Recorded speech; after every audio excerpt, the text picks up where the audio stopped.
I knew exactly where I was headed, and that was the river. They had barricades up there on the top of the ramp.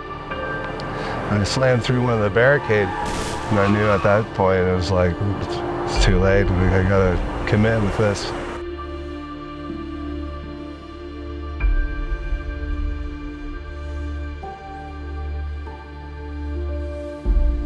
Being able to escape a vehicle that's underwater is another tough scenario as well. When he was in the water, he decided he didn't want to drown. This is not what I should be doing. It went from 0 to 100 real quick. Every day I think about it.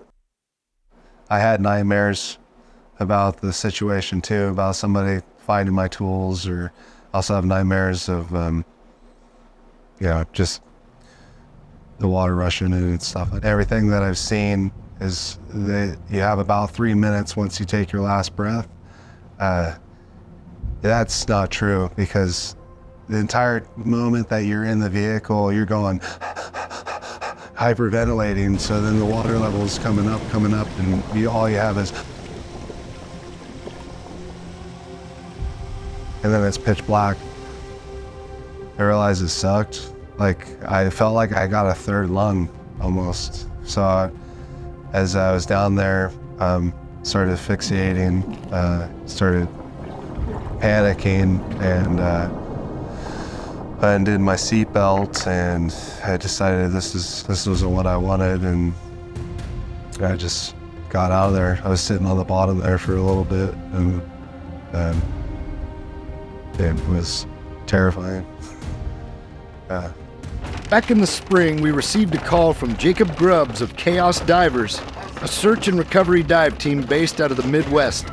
The guy reached out to Jacob asking for help getting a vehicle out of a river in Northern California.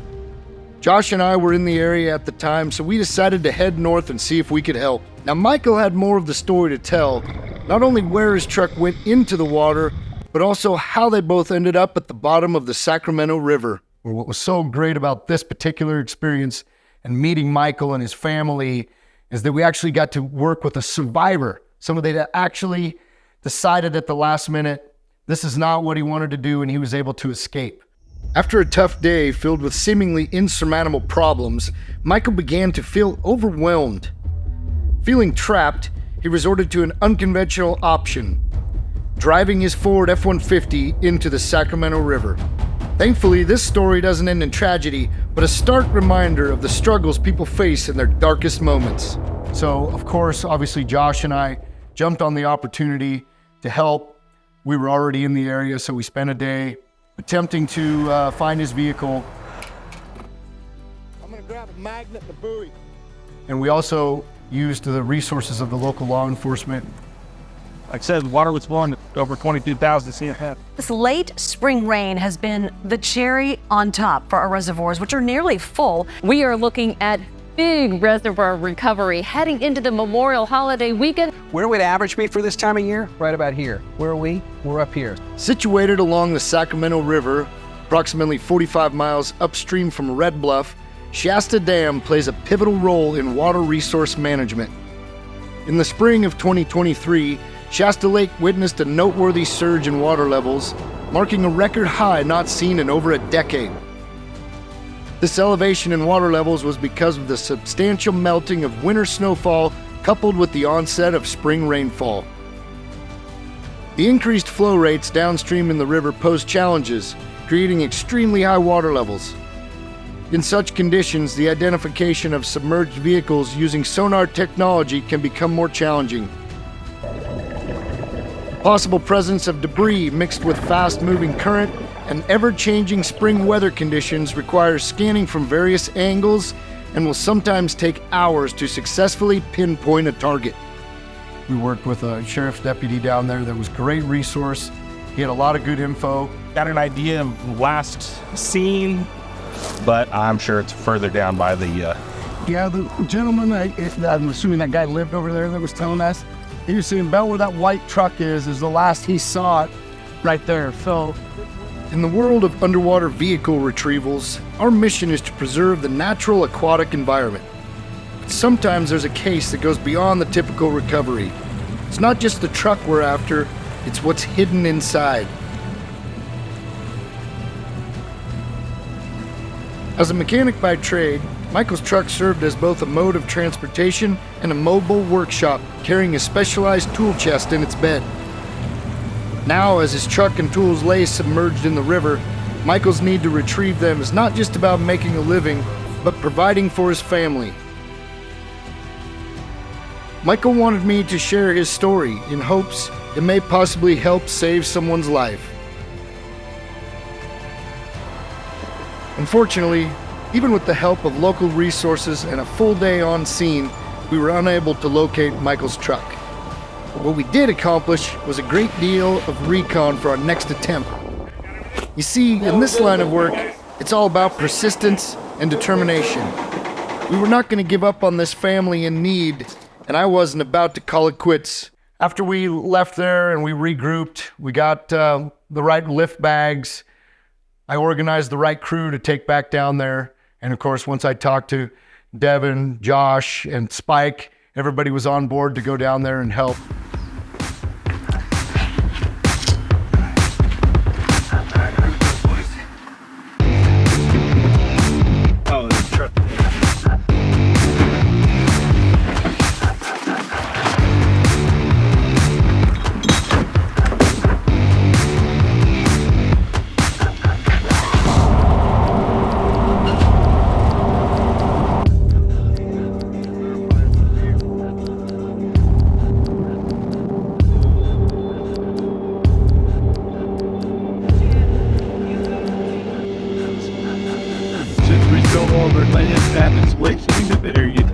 The business of birdwatching, the straight end, trust.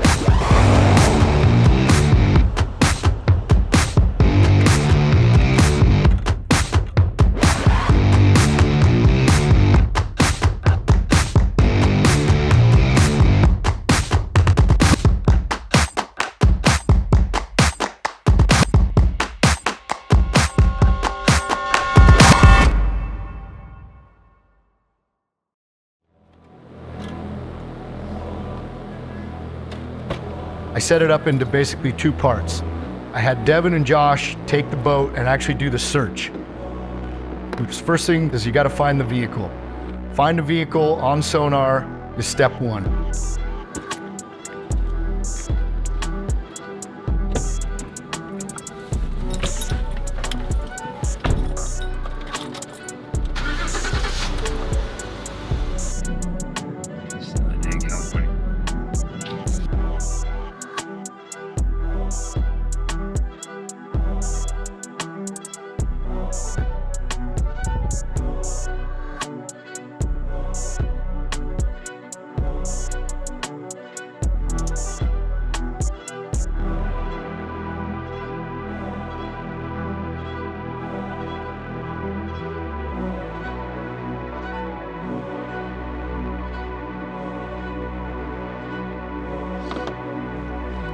So I sent them out in the boat. They went first thing in the morning. While they were doing that, I'm over kind of on the gravel bar next to the boat, just downstream from the boat ramp.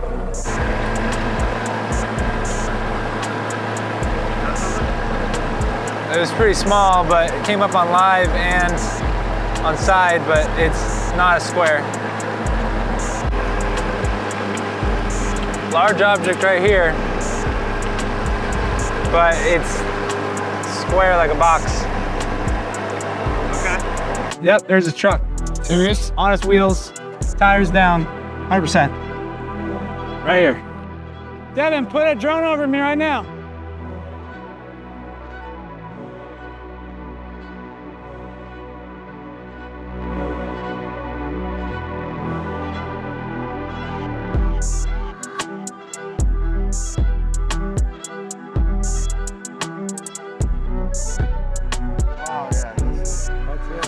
And then we got another shot of your door open. Yep, there's a truck. Serious? On its wheels, tires down. There's that smile. Yeah. There it is. Or we're gonna put it back in, magnet that, run a line to this rock, and then Nick will just be able to just go bloop, bloop, bloop. That's the next step. I'm now setting up my dive gear, getting stuff ready. We're setting up canopies. We're planning on being there all day because this is an entire day's worth of events that we have to do to make this recovery happen. Reel that in. That's all you got. Come get it, bud. There's probably been other people that have been in the same mindset, try to do self-harm, drive into the water, and they may have a second opinion at the bottom and say, you know what, maybe it's not my time to go, I want to escape, and they can't. And so unfortunately for them, the outcome was a lot different.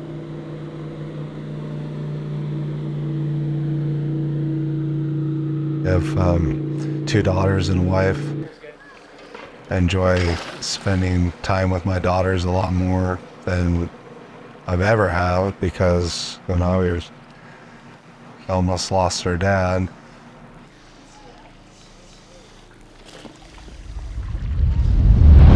Boom.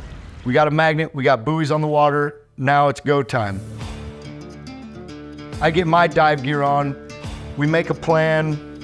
Spike, who was with us, he's got some awesome experience. He's a former combat diver instructor in the military, just a great guy, great surface support, and he was the one that came up with the idea, hey, let's get the line, pull it up to this stump that's a little ways upstream. Now you can use the current to your advantage to where it's just pushing you down. As soon as you get to the buoy, you can drop down on the vehicle and you're there. All right, we'll see you guys in about 15, 20 minutes. Time is now 12.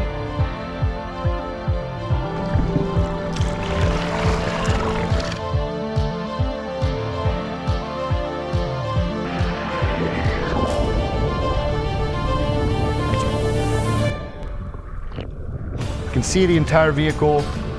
It's sitting on all fours.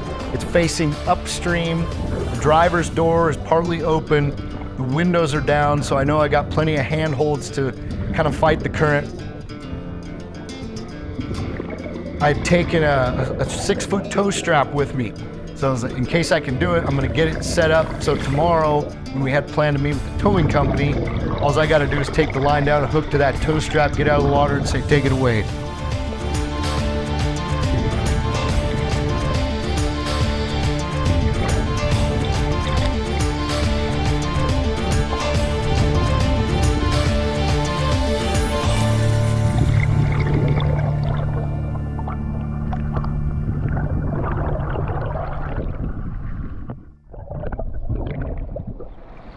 Could have been a bad situation, that's for sure.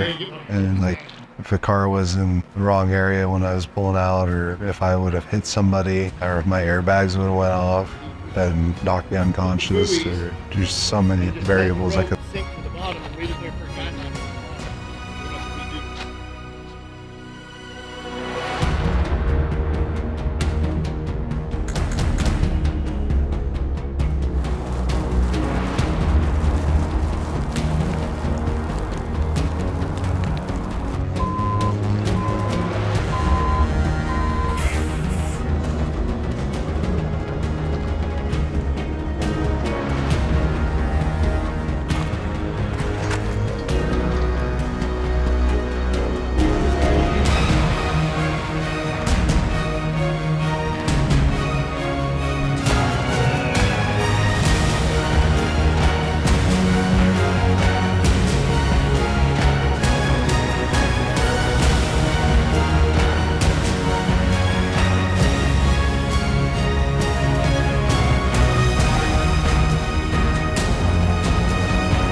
As I told you yesterday, the magnet is lodged right in here. I did it on that's wedged in there good. Yeah, I was aiming for that. Yeah, oh, I'm sure you were. So anyway, when we come down the line, that's where you're gonna hit first. It's not a full-size cab, it's just an extended cab, so it's a little shorter here. This door is open, so you'll see that, the visibility is really good.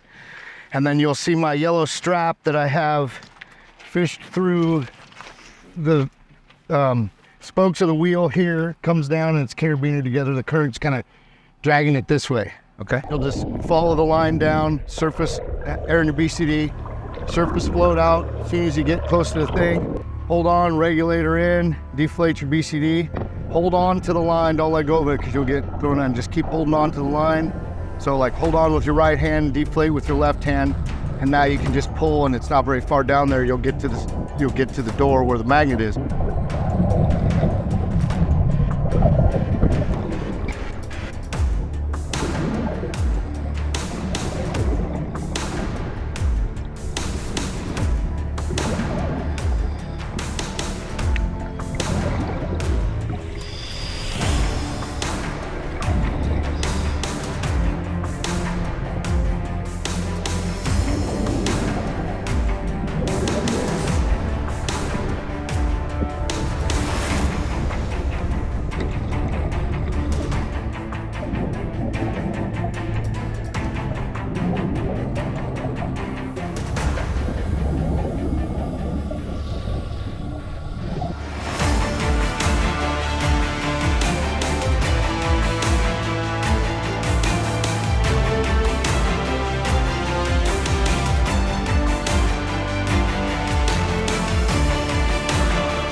And of course, the question is the toolbox still in the truck?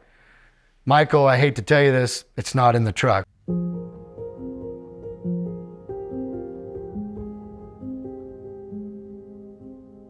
By finding the truck, we knew we had some of the tools because he did tell us he kept some of his tools that he could use to make money are in the cab of the truck. We got the biggest part of the mission. The truck's out of there.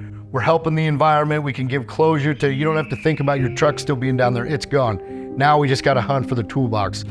So I think we should do another one of those passes out there to see what else we can find. I was able to see those two small objects on my sonar, and possibly that could be his box.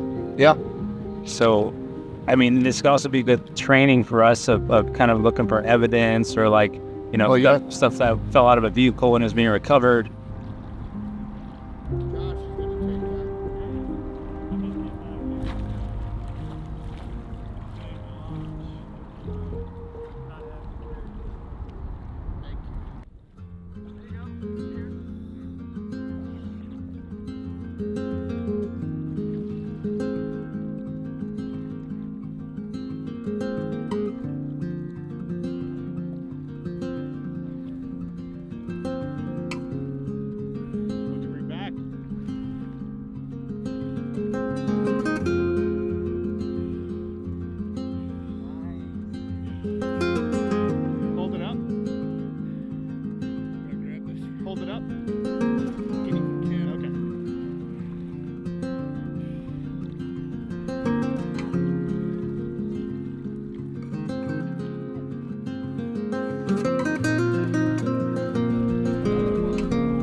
Got the good part though. Nice. You got the good ball joint for us. You know how much this was? Oh, what? $1,000. I know, it just happened to be that I saw you fight the crew. I was like, here, I'll take that. So I grabbed the magnet, and then about 10 feet after that, the crew was like, ooh, it's picking up now. Yeah, it was and I bad. turned and looked, and you were gone. I was like, okay. Well, no, you were gone. Well, I stayed in the same spot, and then I turned around, and you were gone. And I was like, oh no, it took him. I thought you lost your grip because I had one of these. I was like, he couldn't do it with just one. So then I was like, I'm sticking to the plan. I located the box on the last dive. I'm gonna go in one more time to pull the magnet, take some notes. It's right out here. Once I'm done with that, we're gonna get the magnet. We'll be done for the day. And that's it. We told him, you know, we're not gonna give up. When we get a chance later in the summer, we're gonna come back and we're gonna see this thing through. How does it feel? It feels awesome. It feels like somebody's willing to, give me a hand and help out with this amount of help that you guys are doing for us as a family. I wish that there was ways that I could pay it back, and I'm sure there will be in the future.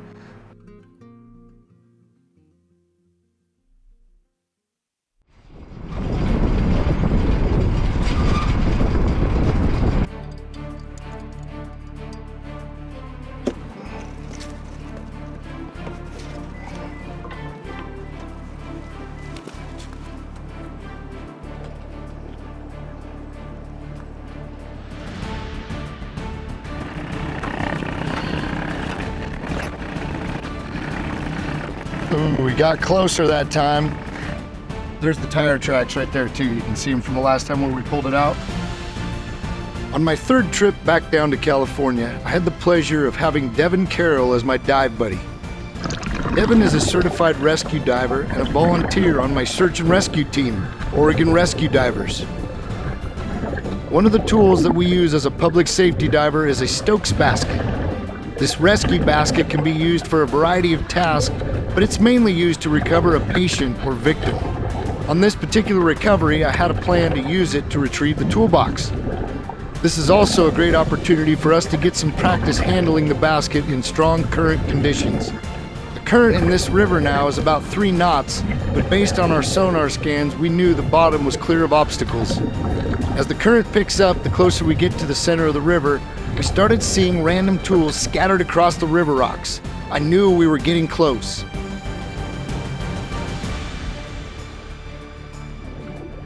Now we've successfully made it to the box, but at this point to me it felt more like a treasure chest.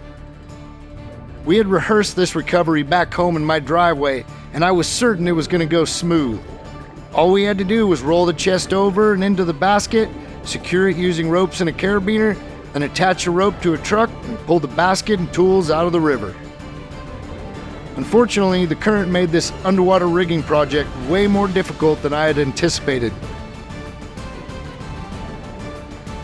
Evan and I were able to use the current to our advantage and roll it into the basket.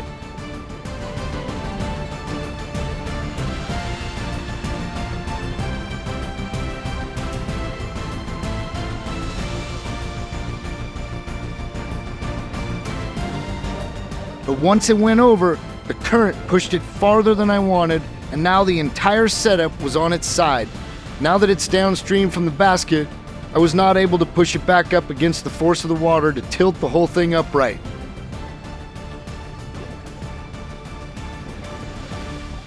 At this point, we had to abort the dive and go back to the drawing board.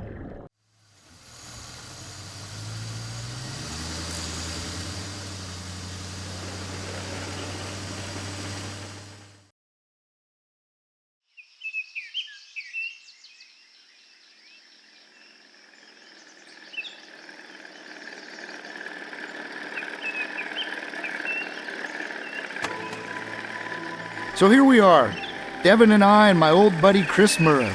Chris and I have been through over 200 dives and plenty of vehicle recoveries together. Chris has some tech dive training, so I figured why not get him in on this? It's a good chance for him to practice with the magnet, locking onto a target. Fall's in full swing, and we know the snow's coming. The trek from Central Oregon to Northern California is about to get dicey, so we had to move fast. Today's mission, find and rig that elusive tool chest for extraction using a tow truck.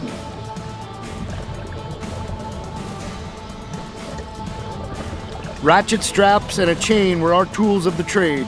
Straps to lock down the drawers, chain as the anchor for the towing cable.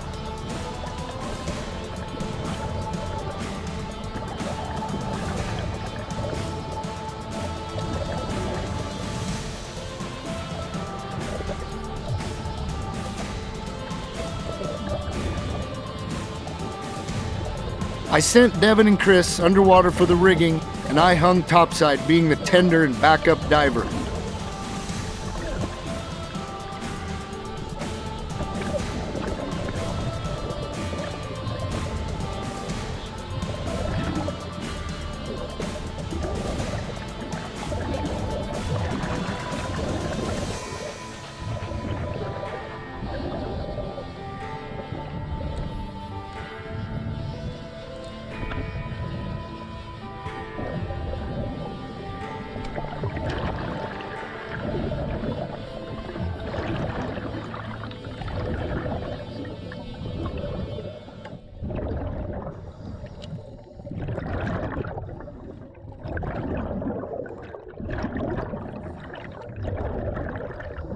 Devin and Chris, they nailed it.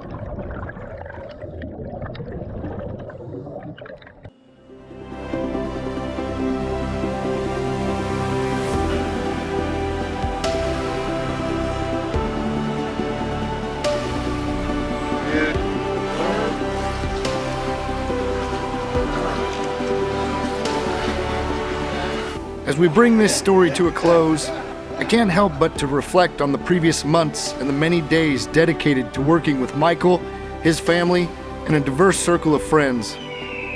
Each occasion of extending a helping hand has been a rewarding experience, contributing to an ongoing journey of learning, and the privilege of helping others in times of need remains a source of gratitude. Let this also be a reminder of the mental health struggles in the world, and that the undeniable reality of these challenges demands acknowledgement and a community commitment to understanding and addressing them. Let's try and show kindness and respect to others, knowing that the silent battles faced by those around us may not be apparent. And each of us has the potential to be the beacon of hope and comfort for someone in need.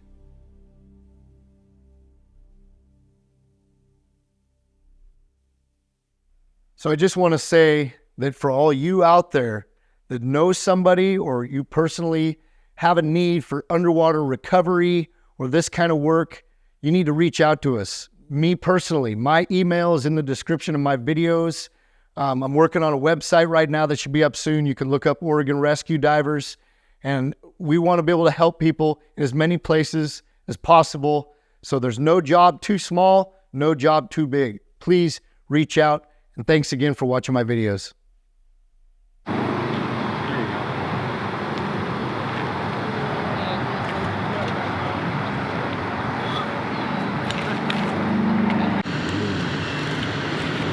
We got the Swell Pro Splash Drone 4 right here, getting ready to do a demonstration. It's gonna lift up this is a nice rescue tool. What this will do right here is lift up a life jacket and take it into a person in distress or for rescue. Look at that. Boom. We got Josh Cantu out here acting like a swimmer in distress. The drone's gonna take him a life jacket right now. Check this out.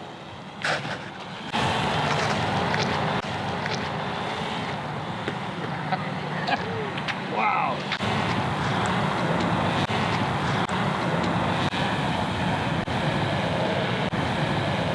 Look at that. As you can see there, that is a handy tool. It's got pinchers, it just releases it, drops a life jacket right on top of a person in distress.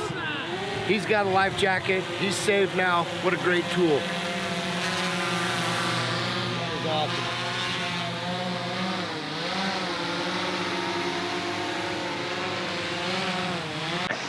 Here, go up to it. I guess we'll test it right now.